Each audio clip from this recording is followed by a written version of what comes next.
Welcome to a new episode of the brand called You. Today I have with me a good friend, Vikram Gupta. Vikram, welcome to the show. Thanks, Ashutosh. Vikram is from IIT Delhi. He's an MBA from Case Western, and he's the founder of Ivy Cap, which has got a venture capital fund, debt fund, and an angel fund. So Vikram, before we go any further, tell me a little bit about your early life. Yeah, so I come from a very humble background. My father was with the bank, started at a very junior level position and then retired at a middle level position. I was born in North India in Jammu and, got transferred later to Punjab and then to Delhi. I did my schooling in Delhi, most of my schooling. Went to IIT Delhi, then worked in pharmaceutical companies initially, and then worked in consulting for some time. Wanted to go to the US, did my MBA, worked with IBM Consulting. I was there for about 5 years. Moved back to India, then worked with Ajay Piramal, the Piramal Group, where I set up India's first healthcare life sciences private equity fund. And learned a lot in that experience. This was a time when the markets were really bad. I'm talking about 2008. The global markets were melting. I was setting a fund for the first time ever in my life. That was a courageous time to start a fund. And also when you're learning for the first time. And it was just the aspiration to do it. And I was very passionate about doing it. And fortunately, it worked out well because I have to say that, because of the brand name backing me and also the guidance of the former chairman of State Bank of India, he was basically guiding me about the whole process. So I actually was able to raise about $100 million in, this was after the meltdown had started. And with that, I started investing, made a few investments in the healthcare sector. But as luck would have it, 2010, Piramal decided to sell off their healthcare business to Abbott, one of the largest deals of its time. Yeah. And in the process, the healthcare fund was also impacted. And while there was an option to continue doing that, I decided to move on, setting up Ivy Cap Ventures in 2011. And I think it was an interesting journey. So I would say that that's Fantastic. how the things have come about up to the point where I started Ivy. So tell me a little bit about Ivy Cap. I mean, you've got 3 different funds, probably more than funds. Tell me about Ivy Cap and what kinds of funds do you have? So, one of the learnings that I had at the Piramal Fund when I was raising that fund was, because I knew that, I was very driven to make sure that fund happens. And on one side, I had institutional investors, and these were Indian institutions, who's who of Indian institutions. And on the other side, I was meeting a lot of individual investors. That entire experience, I realized that, fund business is not just about, giving returns or making investments or, and scaling up. It's a lot about relationships. It's a lot about, the connect. And whether it's on the fundraising side, on the investment side, if you have a good network, if you have a good connect, you will not only be able to get access to good quality investment opportunities, you will also be able to get good support to really help grow these companies. And that's when the idea of creating or bringing together this IIT alumni ecosystem came up. And people get surprised when I tell them when I started Ivy Cap, I was completely broke because I had invested all my savings in another startup which didn't do well. So I kind of lost almost everything there. Even though it came up to a certain point, the reason I lost it was something which, again, I had a lot of learnings. Is because the company needed funding and the venture capital ecosystem was very bad at that time. So there were hardly any investors investing. If the company had got funding at the right time, the company would have scaled up quite substantially. Right. And so effectively, when I was leaving Piramal, there was this question of, do I have a team? Do I have enough backing for at least 2 years to survive? And the answer to both these things at that time was no. And the only thing I had was passion and some experience and a good network of people. So I kind of then got together with two of my hostel mates from IIT Delhi. They instantly connected with the idea and they came on board. Then the first year we reached out to over 65,000 alumni of the IITs, across IITs. And it was amazing to see the kind of response. Almost close to about 20,000 people responded. And the responses were in different forms, and our questions were to them were mainly, would you like to invest in this? Is there something that you want us to invest in? Would you be able to give us some time of yours so that, we can bring you on board as a mentor? Or please connect us with other people if you can. Right. And people really loved the idea. We created an IIT Alumni Trust as an entity, which then was represented by various deans, faculty, distinguished alumni of IITs. And then we pulled in some capital from the alumni that came together into this trust, into the fund. And then, interestingly, majority of the investors who had invested in the Piramal Fund, the institutional investors, the largest banks, insurance companies, they came back and they invested in the first fund. And that was the kind of really a turning point. Yes. We were targeting to raise 200 crores in our first fund and ended up raising 240 crores. Okay. That's how, the journey started. And of course, then after that, we raised a second fund. The venture debt fund we put on hold for the time being because of the market situation. But we recently launched an angel fund, which is actually, again, with the objective to really invest at seed stage companies. And that's, again, a very interesting model that we're working on, primarily driven by the fact that we have a platform with IIT alumni very actively engaged on. Very nice. So let me talk to you a little bit about startups. You must be dealing with so many of them, and you've had your own startup as well.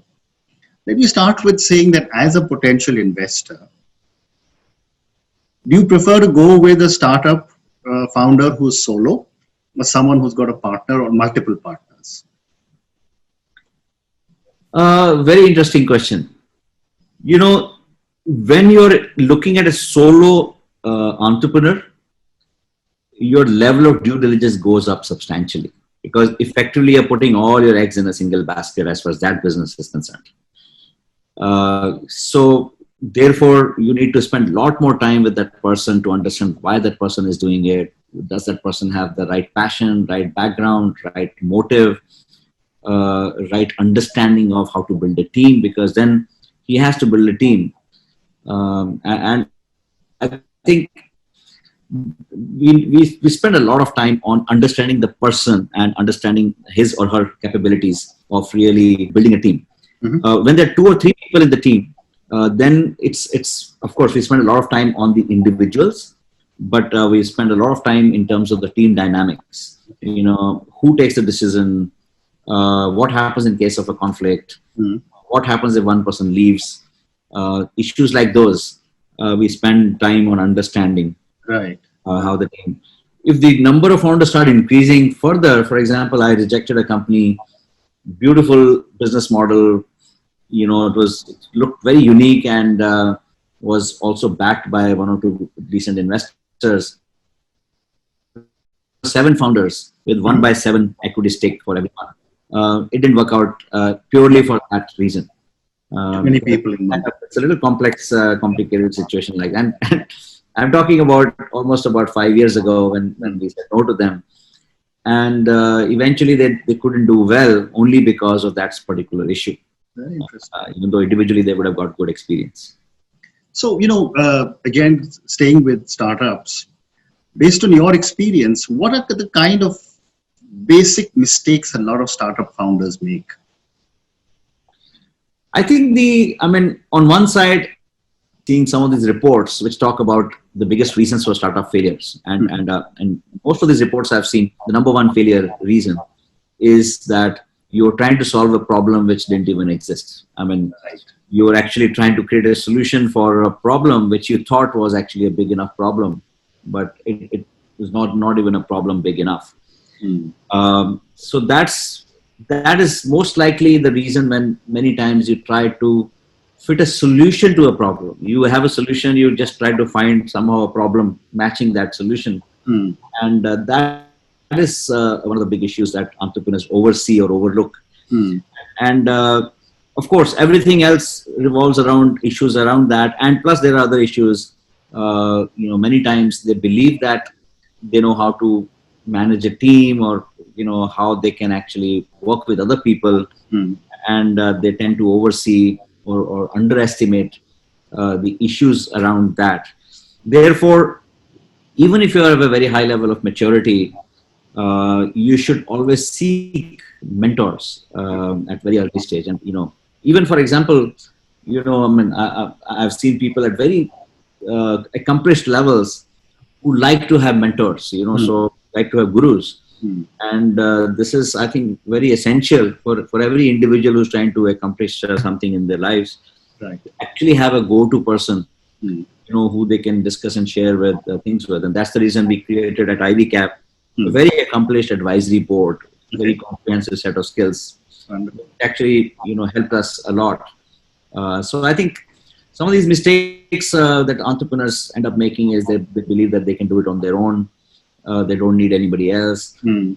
They overestimate the solution that they have created, team building, and then it eventually leads to their cash flow planning and other things, and therefore scaling up. It's very interesting. You're one of the few private equity people who actually thinks about or who has thought about a mentor. I know I advise several private equity companies, and I always tell them, I said, giving a startup entrepreneur finance inputs, marketing inputs, branding inputs, technical inputs is good. But sometimes that startup founder needs more than that. That individual needs someone shoulder to just to cry on or talk to or just get it out of the system. So congratulations. So you're absolutely right. We have, in that sense, an unfair advantage, being IVCAP, having this large ecosystem of alumni who have track record of significant accomplishments. Okay. And if you look at the entire IIT IIM alumni ecosystem, Mm-hmm. huge kind of set of people who have been entrepreneurs themselves, or very willing to mentor people. So what we did very early on in our own fund, Mm-hmm. we created a mentor trust, Mm-hmm. which is actually a very serious legal trust. Every time we do a Series A investment, our mentor trust actually gets involved, and the company has to issue at least 1% shares to this mentor trust. Mm-hmm. And there are core set of mentors, about 60 of them, who have already decided to roll up their sleeves and spend at least 1 to 2 days of their month Right. the portfolio companies and help them scale up their businesses. Mm-hmm. And that model has really helped us a lot. And I think it's a little unique model in that sense. And the reason why it works in our case is because we also integrated a give back mechanism in our fund model, where a part of our profit actually goes back as endowment to the IITs and the IIMs. Okay. That has actually created a lot of excitement around the alumni ecosystem, and the primary reason why even our mentors very passionately put in their time with the portfolio companies, and therefore the entrepreneurs benefit a lot. Very interesting. So, my next question on startups is, all investors who I have spoken to love to see expansion and growth, and understandably, because they're putting money in. But from a startup perspective, from a founder's perspective, scaling up is a big challenge. So my question to you is that at what stage should a startup start to scale up? So there are multiple stages, right, in the startup journey, right? I mean, the first stage is the concept and the taking that jump itself. Once you've done that, you need some initial seed capital, which comes from your friends and families and close people. Yeah. That capital basically goes into setting up the business. And then there is an angel capital, which basically starts getting a little bit serious. And that stage, at least somebody else is putting in money who probably hasn't known you from before, but thinks that you can do it. I think good news is that India has matured to a point where the angel ecosystem has developed quite substantially now. The different kinds of angel networks across India. Mm. Series A level is now scaling up or now evolving, but still a lot of gap there. But typically, the stage for Series A, when you have to approach a Series A investor, is the time when you start thinking that, time has come for me to really scale up beyond the point where I have a product, I've tested it with a limited market, I've seen the initial data points, I know that the customers are willing to buy. They may not be willing to pay the price right now, which I would actually want to command, or it may not happen at the cost, which is actually going to be my cost at the scale. Mhm. But at least you see the need gap. So the need gap has been tested, and at least some level of unit economics has already been tested. Fair enough. That's the stage where you go and try to raise the Series A capital, where you've shown some traction. Customers started adopting more and more, and now you really need to cross that barrier to really start the market and maybe make some further improvements in your product and do some marketing on one side, recruit some people to help you build the product further, and raise about maybe anywhere between 15 crores to going up to maybe 50 crores as a Series A capital. Yeah. That's the time when you really start scaling up, and then follow-on rounds happen to really further scale up at that point. So Series A is a very critical point where the entrepreneurs have to take a very hard decision at that time. So my next question for startups, my last question on startups before I come to some personal questions, is that, given all the drive to get more and more entrepreneurs and more startups, as a very experienced person, what would your advice be to a young, starry-eyed entrepreneur who's just starting off on their journey? Yeah, so I think times have changed substantially. From the time when I started IVCap, many people don't realize that, a venture capitalist can also be an entrepreneur. Yep. I started the VC fund as an entrepreneur. But at that time when I started, the times were very different. Now, people are very supportive. The parents are very supportive. Your family members are very supportive. And when you go out in the market, seek support, there is a lot of support available. So the initial fear of should I do it or should I not do it, I think the risk around that fear has gone down substantially. So if you are actually debating in your mind whether I should do something, I think you should probably, minimize your too much thinking around that.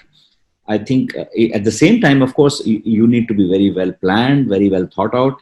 You have to debate everything that you have thought through with experienced people, and that's where mentors come into play. So you have to make sure that you have thought through all things that can go wrong before you start, and factor those things. And in fact, when I started IVCap, I even thought of the extreme worst case scenarios. If something happens to me, what happens to my family, right? If I'm the only bread earner of the family, and I'm starting now without any cash balance. So you start thinking, the first thing you make sure you have enough insurance to take care of things that can cover up for your family issues. But I'm talking about extreme scenarios. You think of everything that can go wrong at that stage. Yeah. And factor those things. And once you factor those things, then your level of fear starts going down. And then you just focus on solving the problem after that.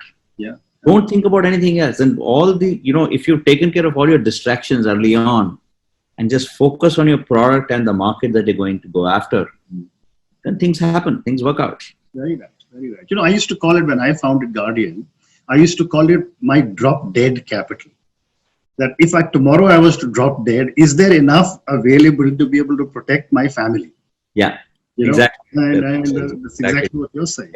Yeah. So Vikram, now I have time for a few personal questions. Sure. My first question to you is that over the years, are there any people who've had a strong influence on you? And if yes, what have you learned from them? Yeah, so, various, I've been fortunate enough to be around people who have taught me a lot. And the first person I would say who has taught me at least to be humble and irrespective of where you are in life is my father. You know, when he's actually, the value system comes from my parents.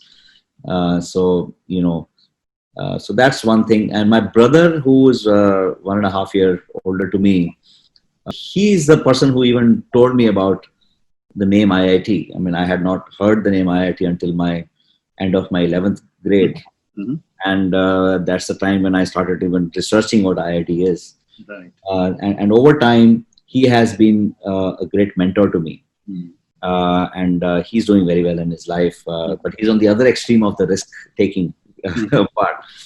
And then, of course, during my professional life, and even during my the college life, there have been a few people, very close friends, who have influenced me a lot. Mm.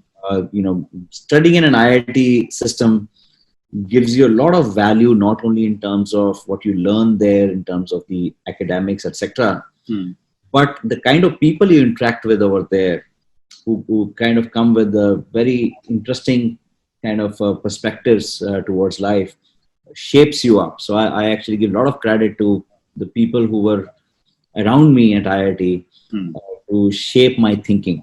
Mm-hmm.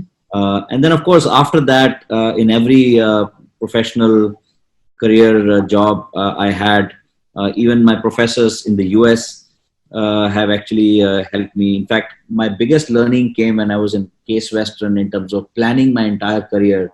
Mm-hmm. When I was actually studying an organizational behavior course, where they actually made me think through my entire rest of the life and plan my entire rest of the life, even though I never thought one could do that. Mm-hmm. But during my MBA, I'd actually written my goals about, you know, when I would have to start a business in my life. And at that age, I had already decided that the latest I would start my business would be at the age of 40. Mm-hmm. Even though at that time, I had not decided whether it would be venture capital. I didn't even know the word venture capital at that time. So I think, you know, some of these people have really shaped up my journey over time, and I'm very thankful to all those people. Well, it's always good to have gratitude. That's amazing. So, Vikram, my next question is that if you were a role model to a lot of startup entrepreneurs, what would be the one thing that you would change within yourself? I think, you know, I'm very fortunate to be where I am today, to be honest with you. And I actually, I feel very good that way, and I thank God every day that, you know, God has been supportive, and luck plays a big role, right? I mean, even if you keep trying things, and there are people who really work hard and slog it out, and sometimes the luck doesn't play in their favor. Mm-hmm. So that's one biggest thing which I'm thankful for. Mm-hmm. And I think, you know, at this point of my life, if you ask me that question, I don't really see what it would be. I only wish that I could create 48 hours in a day, probably more, because the time just flies very fast. Mm-hmm. I'm fortunate enough to spend a lot more time with my family now. Mm-hmm. I have 3 kids. You know, I have a daughter who actually studies computer science and MBA in the US. Mm-hmm. And she's interestingly, she decided to start her own startup. So I'm a mentor to her. Mm-hmm. And I have a set of twins, a boy and a girl, who go to the 11th grade. Wow. Okay. And I mean, the positive side of COVID-19 is that, you know, most of us are pushed into spending a lot more time with the families. My parents are with me, fortunately. So in that sense, one, you know, doesn't ask for more. I think only one thing which I would like to hope for more is I'm very passionate about music. Mm-hmm. I composed a song for the endowment fund for IIT Delhi, which actually did very well. Mm-hmm. I wish I could spend a lot more time on my music. Sometimes, you know, makes you feel that you wish you had more time. But maybe, you know, I guess that will also happen at some point. So that is one of the biggest things which I hope for. Terrific. Vikram, we've now come to the end of the show. So thank you very much. I wish you lots and lots of success with IVCAP, and I look forward to spending a little more time with you on another date. Thank you so much, Ashutosh. And you are yourself an inspiration to lots of entrepreneurs the way you have actually built your own business. And, and thanks a lot for your time, and really enjoyed talking to you. Thank you so much. Thank you. Okay.